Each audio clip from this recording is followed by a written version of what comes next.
తిరుమలలో ఎప్పుడూ కూడా ఇలాంటి ఘోరమైన దుర్ఘటన జరగలేదు. చంద్రబాబు నాయుడు ఏ ముహూర్తాన ముఖ్యమంత్రి అయ్యాడో ఈ టీటీడీ అలాగే వెంకటేశ్వర స్వామి పరువు ప్రతిష్ట దిగజారిపోయేలాగా ప్రతి ఒక్క కార్యక్రమం చేయటం మనం కళ్ళారా చూస్తున్నాం. నిజంగా ఈరోజు ఎంత బాధాకరం అంటే ఈ చంద్రబాబు నాయుడు తన మనుషుల్ని టీటీడీలోను తిరుపతిలో పెట్టుకొని ఈరోజు 6 మందిని బలి తీసుకుంటే ఇంతవరకు ఒక్కరి మీద కూడా కేసు పెట్టలేదు. వాళ్ళని కాపాడాలన్న ప్రయత్నం చేస్తున్నాడు అంటే ఈయనకి హిందువులంటే గౌరవం లేదా? ఈయనకి భక్తులంటే గౌరవం లేదా? వాళ్ళ ప్రాణాలకి విలువ లేదా? ఎంత సిగ్గుచేటో ఒకసారి మీరు ఆలోచించండి. ఈరోజు చంద్రబాబు నాయుడు తనకి రోజు భజన చేసే నాయుడు గారినేమో టీటీడీ చైర్మన్ చేసుకున్నాడు. తన గత ఓఎస్డి వెంకయ్య చౌదరినేమో అడిషనల్ ఈఓగా పెట్టాడు. మళ్ళీ జేఈఓగా కూడా పోస్ట్ ఇచ్చాడు. జేఈఓ అనేది ఒక సీనియరు అనుభవం ఉన్న వ్యక్తికి ఇవ్వాల్సిన పోస్టుని ఏ అనుభవం లేనివాడు, భక్తి లేనివాడు, భక్తుల మీద ప్రేమ అభిమానం లేనివాడికి ఇచ్చాడు అంటే దానికి కారణం వెంకయ్య చౌదరి అవటమేనా అని నేను అడుగుతున్నా. ఇక ఎస్పీగా సుబ్బారాయుడు గారు తన దగ్గర సెక్యూరిటీ ఆఫీసర్గా పనిచేసిన వాడిని తిరుపతి తీసుకొచ్చి ఎస్పీగా పెట్టాడు.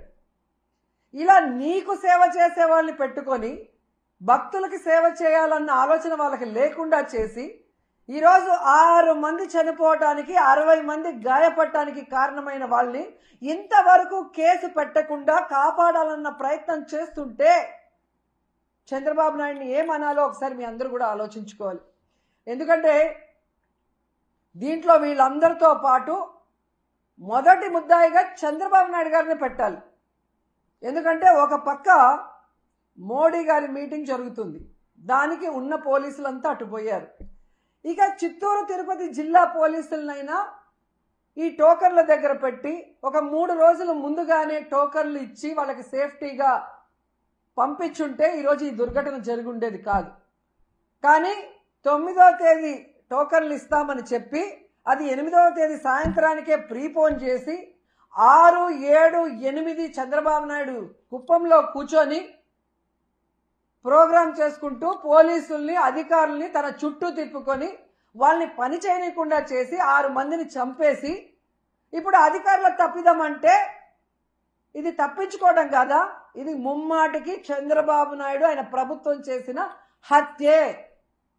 ఆయన ఏం ప్రోగ్రాం చేశారో మీ అందరికీ తెలుసా? ఒకసారి చూడండి. 6, 7, 8వ తేదీ చేసిన ప్రోగ్రాంలు స్వర్ణ కుప్పం అంట, కుప్పం విజన్ 2029 అంట. 30 ఏళ్లకు పైగా కుప్పానికి ఎమ్మెల్యేగా ఉన్నావు, మూడు సార్లు ఆల్రెడీ ముఖ్యమంత్రిగా చేశావు.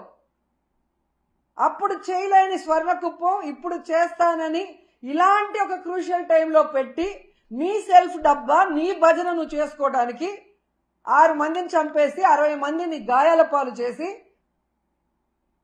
మళ్ళీ కళ్ళబొల్లి మాటలు ఎంతవరకు మాట్లాడటం సమంజసం? కాబట్టి మొదటి ముద్దాయి చంద్రబాబు నాయుడే, అధికారులు కాదు. అధికారులను పని చేయకుండా నీ చుట్టూ నీ సేవ చేయించుకున్నది నీ తప్పు.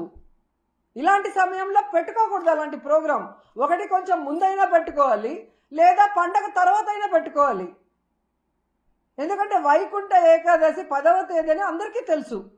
నువ్వు తిరుపతిలోనే పుట్టావు, మీ చైర్మన్ టీటీడీ చైర్మన్ చిత్తూరు జిల్లా వాడే. మరి మీకు తెలీదా? ప్రతి సంవత్సరం ఇన్ని లక్షలాది మంది వస్తారు, వారందరికీ సెక్యూరిటీ ఇవ్వాలి, సక్రమంగా టోకన్లు రిలీజ్ చేయాలన్న ఆలోచన మీకు లేదా? మళ్ళీ సిగ్గు లేకుండా నిస్సిగ్గుగా ఆ గాయపడిన వాళ్ళని పరామర్శించేటప్పుడు ఈ టోకన్ సిస్టమ్ నేను తేలేదమ్మా, గత ప్రభుత్వం తప్పు అంటున్నావు. మరి గత ప్రభుత్వంలో టోకన్లు ఇచ్చినప్పుడు ఎక్కడా తొక్కిసలాటలు జరగలేదు, ఎక్కడా ఎవరు చనిపోలేదు. మరి ఇప్పుడే ఎందుకు జరిగింది? మీ చేతగానితనం కాదా? మీరు పెట్టుకున్న మీ భజన పరుల వల్ల జరిగిన తప్పిదం కాదా? ఒకవేళ అది కరెక్ట్ కాదనుకున్నప్పుడు నువ్వు ముఖ్యమంత్రి అయ్యి 7 నెలలు అవుతుంది, మరి ఎందుకు తీసేయలేదు ఆ టోకన్ సిస్టమ్? పిల్లలకు ఉపయోగపడే అమ్మఒడి తీసేస్తావు, పేదవాళ్ళకి అవసరమయ్యే ఆరోగ్యశ్రీ తీసేస్తావు, ఏజ్డ్ మహిళలకు యూజ్ అయ్యే వైఎస్ఆర్ చేయూత తీసేస్తావు, పేద పిల్లలు చదువుకునే ఫీజు రియంబర్స్మెంట్ పాలసీని మార్చేస్తావు, పేద ప్రజల రక్తాన్ని పీల్చేలాగా మద్యం పాలసీని మార్చేస్తావు, కానీ టోకెన్ సిస్టమ్ మార్చలేవు ఒకవేళ తప్పని తెలిస్తే. అంటే ఈరోజు నీ నిర్లక్ష్యం వల్ల, నువ్వు పెట్టుకున్న వాళ్ళ నిర్లక్ష్యం వల్ల ప్రజలు చచ్చిపోతే దాన్ని డైవర్ట్ చేసి ఎవరి మీద తోసేయాలని చూస్తున్నావు తప్ప తప్పు చేసిన వాళ్ళని శిక్షించాలి, ఈ తప్పు మళ్ళీ జరగకుండా చూడాలి అన్న చిత్తశుద్ధి చంద్రబాబు నాయుడికి లేకపోవటం అనేది ఇక్కడ అందరూ కూడా గమనించాల్సిన విషయం. ఈరోజు చంద్రబాబు నాయుడు చెప్తాడు ఇది అఫీషియల్స్ తప్పని, పవన్ కళ్యాణ్ గారు వస్తారు ఇది టీటీడీ చైర్మన్ అడిషనల్ ఈఓ గారు ఎస్పీ గారు తప్పని ఆయన చెప్తాడు. బిఆర్ నాయుడు గారు వచ్చి చైర్మన్ గారు నేను ఆల్రెడీ ఎస్పీకి చెప్పేలా జరుగుతుందని ఆయన చేయలేదు అంటాడు. అంటే మీ ప్రభుత్వంలో మీరు పెట్టుకున్న వాళ్ళ వల్ల జరిగింది తప్పని మీరు ఒప్పుకున్నారు కదా అందరూ. మరి ఎందుకు 3 రోజులు అవుతున్నా ఎవరి పేరు ఎఫ్ఐఆర్లో ఎక్కట్లేదు, ఎందుకు ఎవరిని కూడా అరెస్ట్ చేసి లోపల పెట్టలేదని నేను అడుగుతున్నాను.